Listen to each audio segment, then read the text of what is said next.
Hello friends, तो क्या आपके यहाँ भी ऐसा होता है कि जब नया बच्चा आता है वो अपने बड़े भाई या बहन के कपड़े पहनता है। हमारे यहाँ तो ऐसा ही होता है कि जो बच्चा होता है ना वो नए कपड़े नहीं पहनता, वो अपने बड़े भाई या बहन के कपड़े पहनता है, क्योंकि न्यू बॉर्न के लिए ना प्री शॉपिंग नहीं होती हमारे यहाँ। तो यहाँ पे मैं अद्विका के कपड़े सब वॉश करके और बॉय और गर्ल के लिए अलग अलग सेपरेट कर रही थी कि अगर लड़का होगा तो उसे मैं क्या पहना सकती हूँ, लड़की हुई तो वो क्या पहनेगी।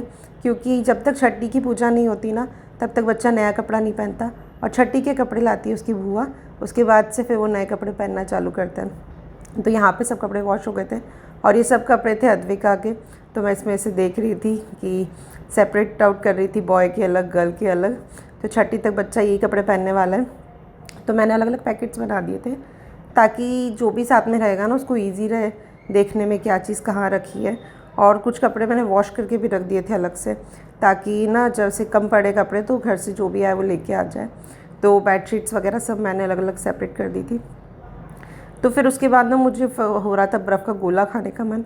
तो मेरे हस्बैंड लेके गए मुझे रात में बर्फ़ का गोला खाने के लिए, क्योंकि अभी मम्मी बोलती जो खाना है जल्दी जल्दी खा लो क्योंकि कभी भी डिलीवरी हो सकती है।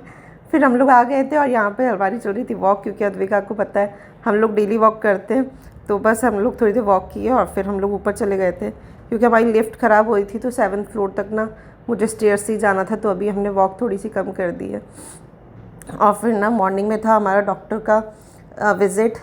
तो आज डॉक्टर ने ऐसे बोला कि है ना बेबी का जो वेट है ना, क्योंकि मेरा पहले सी सेक्शन हुआ है तो उसके अकॉर्डिंग बेबी का वेट ज़्यादा है, तो मेरे स्टिचेस पे ना प्रेशर बढ़ सकता है, जिससे प्रॉब्लम हो सकती है, इमरजेंसी भी क्रिएट हो सकती है।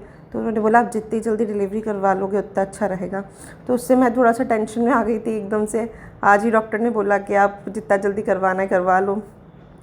तो फिर हम लोग बस घर आ रहे थे। तो मेरे हस्बैंड का ना बहुत मन था कि मैं ना किसी पंडाल में जाके भागवत सुनूं, लेकिन 9 महीने में ऐसा कभी टाइम नहीं आया। लेकिन भगवान शायद चाहते थे कि मैं भागवत सुनूं। तो हमारे घर के एग्जैक्ट सामने ग्राउंड है, वहाँ पे भागवत चल रही थी। तो हम लोग थोड़ी देर के लिए गए वहाँ पे और फिर हमने वहाँ पे भागवत सुनी और फिर घर पे आके सब कुछ बताया डॉक्टर ने क्या कहा। तो फिर हम लोगों ने ना अद्विका से एक स्लिप निकलवाई थी। मंदिर में हमने बहुत सारी स्लिप्स डाल दी थी डेट्स की, और उसमें से एक स्लिप निकलवाई थी कि उसमें जो डेट आएगी हम वही फाइनल करेंगे। तो यहाँ पे अद्विका डेट लेके दादी के पास गई दादी को दिखाने के लिए। तो इसमें जो मतलब 1 to 6 तक की डेट थी, क्योंकि हम लोग का जो डिज़ायर डेट थी वो थी 6 अप्रैल, पर इसमें जो डेट निकली वो थी 1 अप्रैल। और 1 अप्रैल जस्ट नेक्स्ट डे था। तो अद्विका और उसकी बुआ बहुत एक्साइटेड हो गए थे, लेकिन हम लोग को थोड़ा सा पैनिक हो गया था कि 1 तो कल ही है। तो देखते हैं अभी कल डिलीवरी होती है नहीं होती, क्या होता है, लेट्स सी।